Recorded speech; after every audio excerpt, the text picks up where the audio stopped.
And then in Genesis, we'll be reading chapter 34.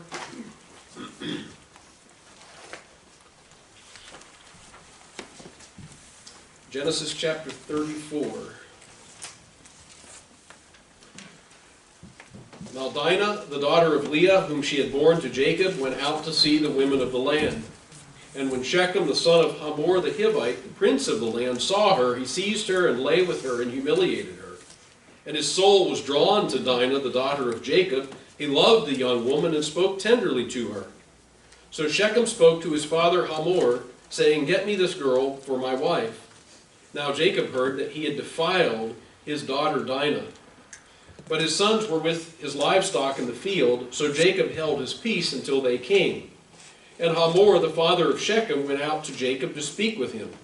The sons of Jacob had come in from the field as soon as they heard it, and the men were indignant and very angry because he had done an outrageous thing in Israel by lying with Jacob's daughter, for such a thing must not be done. But Hamor spoke with them, saying, "The soul of my son Shechem longs for your daughter. Please give her to him to be his wife. Make marriages with us. Give your daughters to us, and take our daughters for yourselves. You shall dwell with us, and the land shall be open to you. Dwell and trade in it, and get property in it." Shechem also said to her father and to her brothers, "Let me find favor in your eyes, and whatever you say to me I will give. Ask me for as great a bride price and gift as you will, and I will give whatever you say to me. Only give me the young woman to be my wife." The sons of Jacob answered Shechem and his father Hamor deceitfully, because he had defiled their sister Dinah. They said to them, "We cannot do this thing to give our sister to one who is uncircumcised, for that would be a disgrace to us. Only on this condition will we agree with you, that you will become as we are, by every male among you being circumcised. Then we will give our daughters to you, and we will take your daughters to ourselves, and we will dwell with you and become one people. But if you will not listen to us and be circumcised, then we will take our daughter and we will be gone." Their words pleased Hamor and Hamor's son Shechem. And the young man did not delay to do the thing, because he delighted in Jacob's daughter. Now he was the most honored of all his father's house. So Hamor and his son Shechem came to the gate of their city and spoke to the men of their city, saying, "These men are at peace with us. Let them dwell in the land and trade in it, for behold, the land is large enough for them. Let us take their daughters as wives, and let us give them our daughters. Only on this condition will the men agree to dwell with us to become one people, when every male among us is circumcised as they are circumcised. Will not their livestock, their property, and all their beasts be ours? Only let us agree with them, and they will dwell with us." And all who went out of the gate of his city listened to Hamor and his son Shechem, and every male was circumcised, all who went out of the gate of his city. On the third day, when they were sore, two of the sons of Jacob, Simeon and Levi, Dinah's brothers, took their swords and came against the city while it felt secure, and killed all the males. They killed Hamor and his son Shechem with the sword, and took Dinah out of Shechem's house and went away. The sons of Jacob came upon the slain and plundered the city, because they had defiled their sister. They took their flocks and their herds, their donkeys, and whatever was in the city and in the field. All their wealth, all their little ones, and their wives, all that was in their houses, they captured and plundered. Then Jacob said to Simeon and Levi, "You have brought trouble on me by making me stink to the inhabitants of the land, the Canaanites and the Perizzites. My numbers are few, and if they gather themselves against me and attack me, I shall be destroyed, both I and my household." But they said, "Should he treat our sister like a prostitute?" This is the reading of God's holy and infallible word. Genesis 34 really stands out as a contrast to that which went before. In the previous account, we remember that Jacob had encountered the Lord in a very dramatic way and received this powerful illustration of the grace of God in his life, and one that sent him away literally limping. And in that sense, we would say a changed man. God delivered him from Esau. God brought him safely back into Canaan. Everything looks rosy when we get to the end of chapter 33. And then we come to chapter 34, and here is a particularly dark episode in the history of Israel. In fact, it's interesting that in all of chapter 34, we don't find the name of God mentioned once. And I think that's deliberate, that's purposeful. Because chapter 3 ends with Jacob erecting an altar and calling it El Elohe Israel, or God, the God of Israel. And chapter 35 begins with God speaking to Israel, or to Jacob. But here we don't find the name of God in this really rather sad story, and one in which we find all human characters that are acting like humans. And particularly in ways that don't really reflect much faith in the Lord. Just about everything that happens in Genesis 34 is just plain ugly. And even, we might say, shocking. It's a chapter that's full of violence, immorality, cowardice, and treachery. And stands as a pretty stark reminder that Jacob's trials and struggles are not over just because he's been saved from his uncle Laban and delivered out of the hand of Esau. He's come safely to the land of Canaan. But now he's still living as a stranger and a foreigner who's living among these pagan Canaanites. And there are dangers that go along with his living with the Canaanites. Not just physical dangers, however, but as we will see, maybe more so, there are spiritual dangers. This chapter begins with a disgraceful act that sets the stage for everything else that transpires. It begins with Dinah, who is the daughter of Leah and Jacob, and specifically it's mentioned at the outset of the chapter that she is the daughter of Leah, whom she had borne to Jacob. And that again is not without reason. There's a lot of family dynamics and tensions that come out in this story. Remember that Leah was the wife that Jacob kind of got stuck with, and she was the unloved one, while he really loved Rachel, and it was Rachel that he had desired as a wife. And one of the things that becomes clearer as Genesis progresses here is that this idea of Jacob's favoritism, not just over favoring Rachel over Leah, but then in turn that he shows favoritism to Rachel's children over Leah's children. And getting that at the outset here, that this is the daughter of Leah, not the daughter of Rachel, is important for understanding kind of the big picture of what's happening with Jacob and two of his sons. Well, it says that Dinah went out to see the women of the land, to see them or to visit with them. And that sounds innocent enough, but yet the text seems to imply that maybe it was not just so innocent after all. After all, the women of the land are idol-worshipping pagan Canaanites. And later on in Israel's history, they will be strictly forbidden from intermarrying with the Canaanites. In fact, when Israel comes up out of Egypt, God brings them back into this land with instructions to utterly destroy the Canaanites, to wipe them out and possess their land, lest they would be a snare to the Israelites. How would they be a snare to the Israelites? Well, the Israelites might be tempted to take some of the Canaanite women as wives and give their daughters to the Canaanites in intermarriage, and say, well, what's the big deal about that? Well, simply that it may lead the Israelites to begin to adopt the ways and the culture of the Canaanites, particularly by worshiping their pagan gods and beginning to then absorb the culture of Canaan. And the important thing is that God called his people Israel to be a particular people, a people who were separated from the false gods and the immoral practices and the false humanistic worldview of all the other nations. Now that's coming in Israel's history, but already at this point, as Abraham, Isaac, and Jacob sojourn in the land, we've seen that Abraham was very adamant that Isaac must not take a wife from among the Canaanites. Tells his servant, whatever else happens, you can't take a wife from among the Canaanites. You've got to go back to Mesopotamia and find for him a wife there.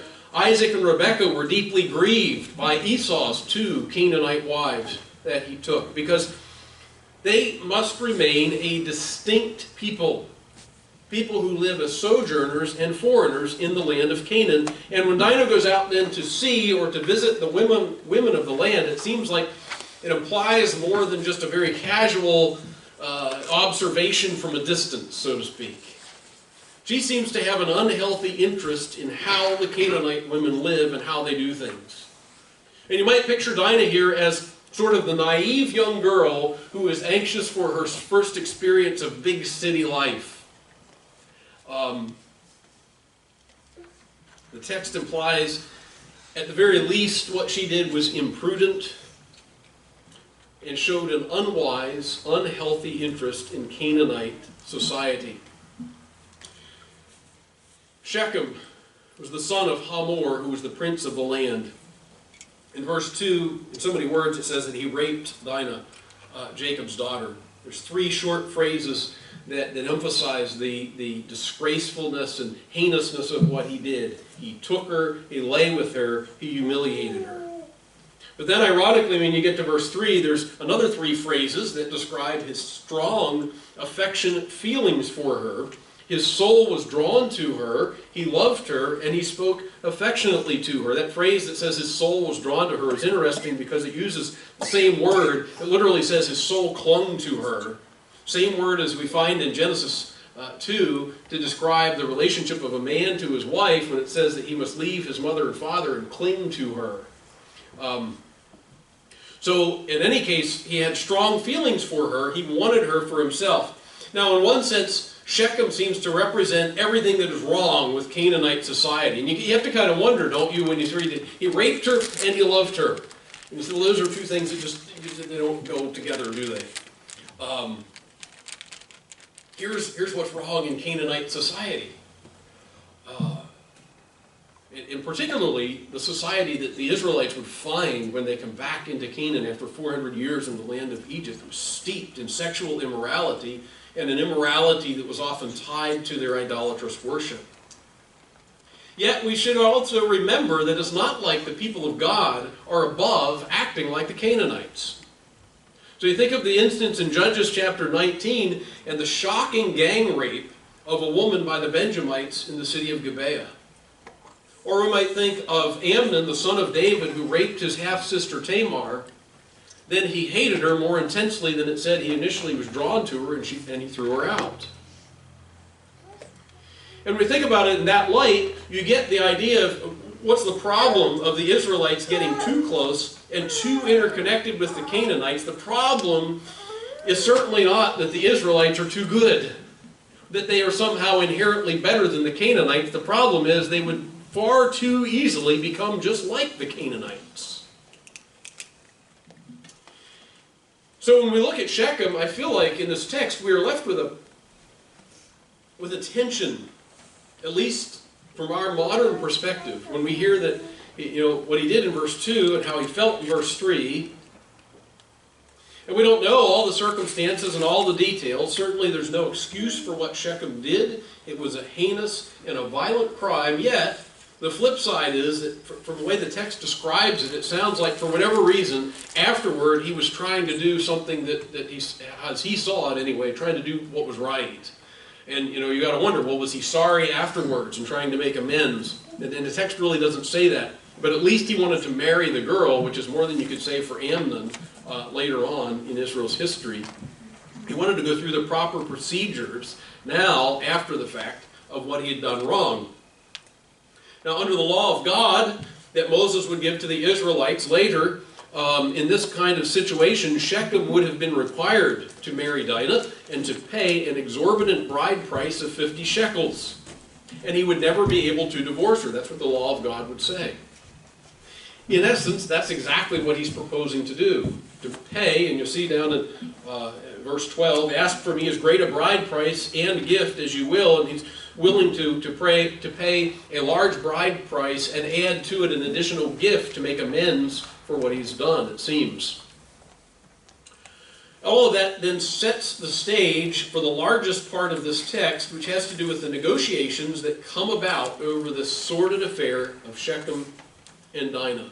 And it comes to a dishonest agreement. We're told initially at verse 5, Jacob heard that he had defiled his daughter Dinah. But his sons were with the livestock in the field, so Jacob held his peace until they came. So Jacob hears about it. What does he do? Well, essentially nothing. He held his peace. And we might think, and especially from the particular translation I'm reading from, you might think, well, it's just that he wants to wait till he gets a chance to consult with his sons, and then he'll take action. And yet, the thing that stands out about Jacob throughout this entire episode, this entire chapter, is his inaction and his silence. It doesn't make a difference when his sons come in from the field. He still doesn't have anything to say. And you can compare Jacob's reaction to that of his sons in verse 7 when it says that they were indignant and very angry because he had done an outrageous thing in Israel by lying with Jacob's daughter. Such a thing is not to be done. So there's a word there, to say they were indignant is a strong word of emotion. It speaks of a deep grief, a deep pain and rage, and they were very angry. Jacob says nothing at all in this chapter until the very end of the chapter. And look at what he says over in verse 30. You have brought trouble on me by making me stink to the inhabitants of the land, the Canaanites and the Perizzites. My numbers are few, and if they gather themselves against me and attack me, I will be destroyed, both I and my household. When Jacob finally speaks, what is he concerned about? He's concerned that you've upset the Canaanites. You've disrupted my relationship with them, and now I'm in danger.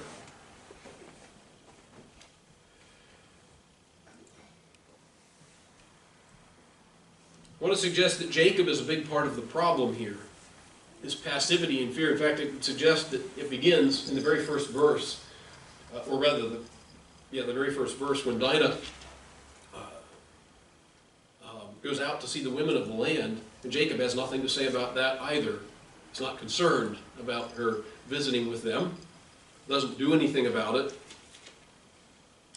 And you get this picture of Jacob in this particular context where it seems like he is very concerned about staying on good terms with the neighbors, the Canaanites, about maintaining peace and his place in the land, and maintaining his security. More worried about that than he is about his daughter's integrity or that which ought not to be done in Israel.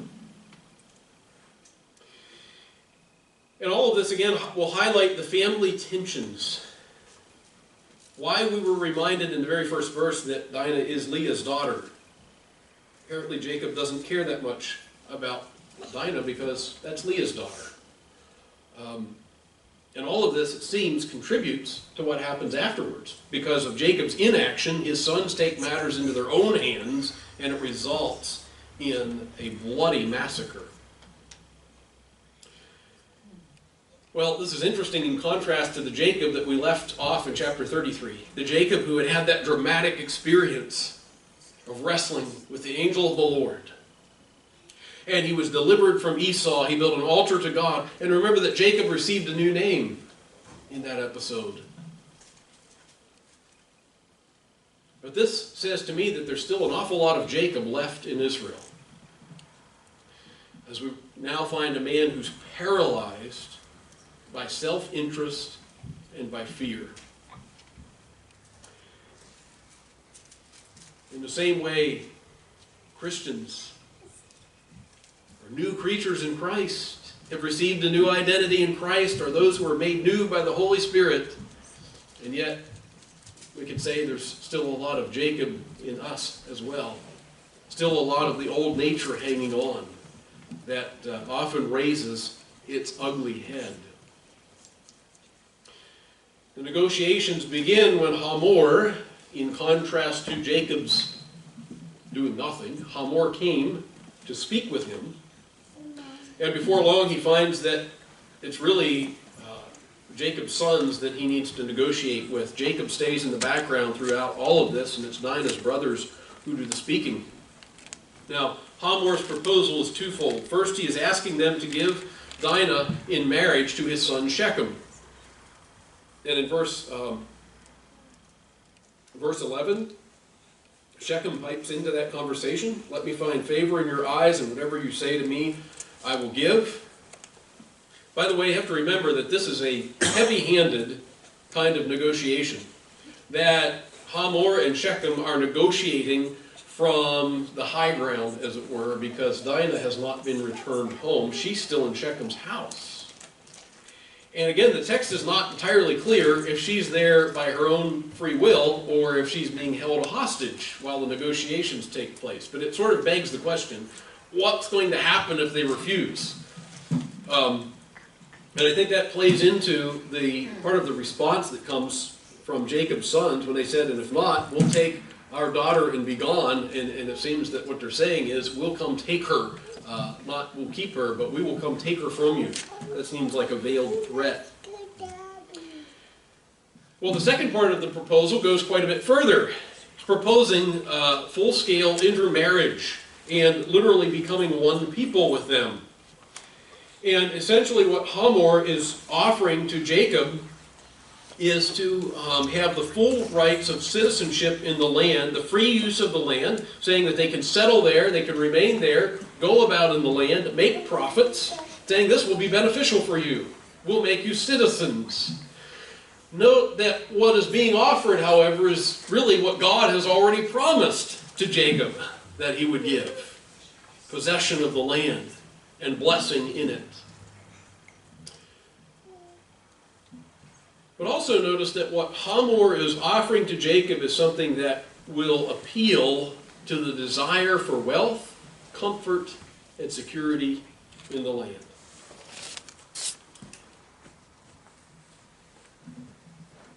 The answer comes from Jacob's sons. They answer him deceitfully.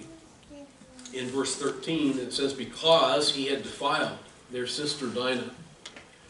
And so what they're proposing, saying, well, we can agree with this on the condition that you all become circumcised, because it would be an abomination for us, or disgraceful, if we intermarried with those who were uncircumcised. Now remember that circumcision is the mark of God's covenant with them as God's people. That they are to be his people and God would be their God, and that mark of circumcision brings with it the obligation to trust in the Lord, to worship the Lord exclusively, to worship him alone, to obey him, to walk with him. And so in one sense what the sons of Jacob are saying is true. They could not intermarry with them unless they agreed to be circumcised, but there's a whole lot more that goes along with that. It's not just the matter of receiving circumcision in and of itself. So really the sons of Jacob are perverting the sign of circumcision to a deceitful purpose. But Hamor and Shechem agreed, as Shechem was delighted in Dinah, Jacob's daughter. And so they agreed to go through with this, but they had to bring the proposition to the men of their city and convince them to go along. And I don't imagine that just doesn't sound to me like an easy task. And so they come to those who go in and out of the gate of their city, or in other words, the leading men of their city, and they bring this proposal to them, saying, these men are at peace with us, let them dwell in the land and trade in it, for behold, the land is large enough for them. Let us take their daughters as wives, and let us give them our daughters. Only on this condition will the men agree to dwell with us to become one people, when every male among us is circumcised as they are circumcised. And up to that point, it all sounds very much like what was discussed with Jacob's sons. But then notice what he says in verse 33, will not their livestock, their property, and all their beasts be ours? Only let us agree with them, and they will dwell with us. Now that sounds a little different from what he said to Jacob and his sons, where he basically said, you'll be able to gain wealth in this land. Dwell, trade in it, get property in it. And then he comes to the men of the city and says, we're going to get their property. Somebody's lying to somebody. Either Hamor and Shechem are not being honest with Jacob, or they're not being honest with the men of their city, but there's dishonesty somewhere, and it's motivated by greed and self-interest.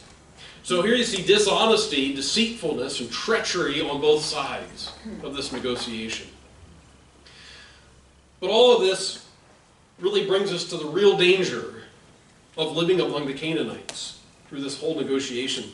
And that is that the Israelites might intermarry. They might become one with the Canaanites. They might worship their gods. They might adopt their way of life. And in doing that, they lose their distinctive identity as God's holy people, those who worship the true God and are in covenant with the Lord. The danger is not primarily what Jacob seems to fear by the end of this episode, that the Canaanites might wipe them out, or that they might take advantage of them and steal from them.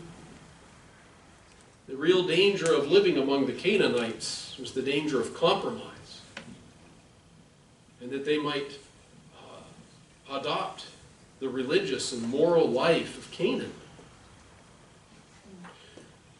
All of that is followed with a disproportionate response. You hear that word sometimes in the world of international relations and tensions, when a nation or a group is wronged and they're attacked, and then they retaliate in such a way that is so much more extensive that is considered morally wrong because it is disproportionate.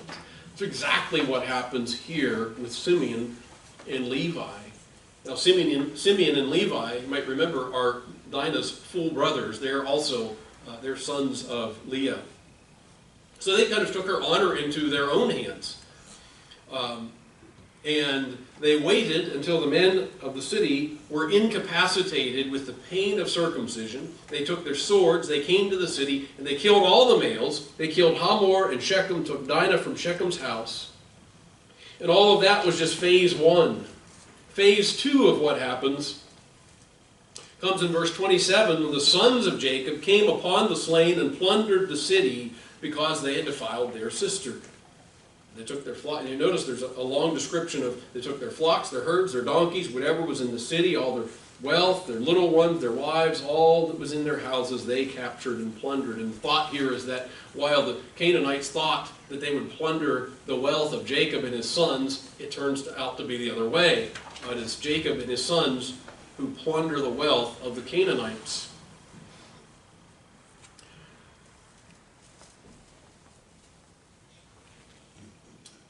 Twice in verse 13 and in verse 27, so I noted this in verse 13, they answered deceitfully because he had defiled their sister Dinah. And again in verse 27, it was because they had defiled their sister.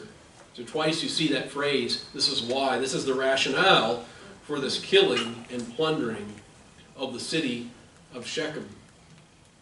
And while Jacob did nothing, his sons overreacted and exacted a punishment or a vengeance that was way out of proportion to the offense. One man committed a crime, they wiped out an entire city. And their words seem to betray something of a sense of pride and revenge when they say, should he treat our sister like a prostitute? The way that sounds, it reminds me of Genesis chapter 4 and the words of Lamech, who said, if Cain is avenged sevenfold, then Lamech is avenged 77-fold. There's this vengeful spirit about it. And under the law of Moses, as we noted earlier, Shechem would only have had to have paid 50 shekels and married the girl.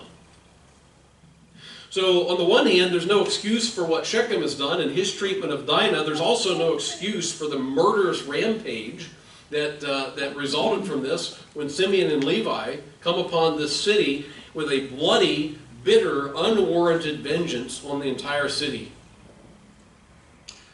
And in that sense, the sons of Jacob are acting somewhat on the level of the pagan Canaanites in the land. They didn't do this out of a zeal for holiness or for the Lord's honor. They did this out of personal revenge. And yet, still, I think from the text, it gives us a little bit of an ambiguous view on Jacob's sons. And in some sense, they sort of foreshadow what is going to happen in Israel's future. Because of this danger that's posed of intermarriage and compromise and being amalgamated into the culture of the Canaanites, the Israelites are going to destroy them and be commanded by God to destroy them. And in a sense, in the midst of all this, and even in the ugliness of this chapter, you still see the grace and the care of God and God's faithfulness to his people who kept them from the greatest danger in the land, intermarriage with the Canaanites. Now, he did it through a sinfully motivated act of vengeance. Certainly there wasn't an excuse for what Simeon and Levi did, but in the big picture, see that God is still looking out for Jacob in his troubles and his trials in the land of Canaan, keeping him and his family, keeping his people.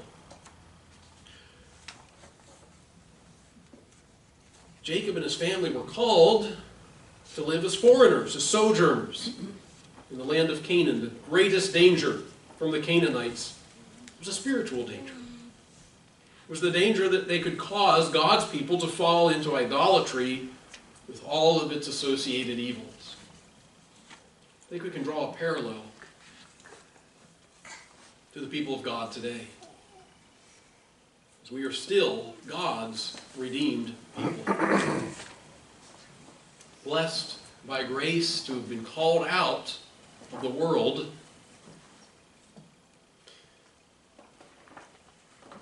filthy, defiled, sinners all, called, set apart, cleansed by the blood of Jesus Christ, in order to be a distinctive people. To live as sojourners and foreigners like Jacob among unbelievers, in a world that rejects Christ and rejects the Word of God. As it was with Jacob, the greatest danger that we have from the unbelieving world around us, it's not what the world might do to us. It's not what people might think of us. It's the spiritual danger of the world. That we would become enamored with the stuff of the world and the way of life that is tied up with idolatry and unbelief. That we would be like Jacob and become so concerned about our comfort and being on good terms and becoming comfortable and fitting in the world. Now, unlike Jacob, his family, his descendants, we're not called to literally isolate ourselves from our unbelieving neighbors. Rather, we're called to love them, to do good to them, to be at peace with them, and to seek to win them to Jesus. Yet there are ways in which we are supposed to be separate. The same way as intermarriage between the Israelites and Canaanites was forbidden, Christians are not to marry unbelievers. And Christians are called to be separate, not from the persons of unbelievers, but from the idolatry and the sin that's found in the world, the values and the worldview that's embraced in the unbelieving world. John puts it this way: do not love the world or the things in the world. If anyone loves the world, the love of the Father is not in him. You see, we're called to love the world, but not love the world. Love people in the name of Christ, but don't love the world that hates Christ. Our problem with the world is not that we're so different from and separated from. Our problem with the world is that, like Jacob and his sons, we can all too easily be drawn to the world and act just like it. So we need to live in the world with love, care for the folks living around us, but at the same time remaining devoted to Christ and His kingdom and His glory in obedience to Him for the good of a lost world that needs Christ and that needs the testimony of His people.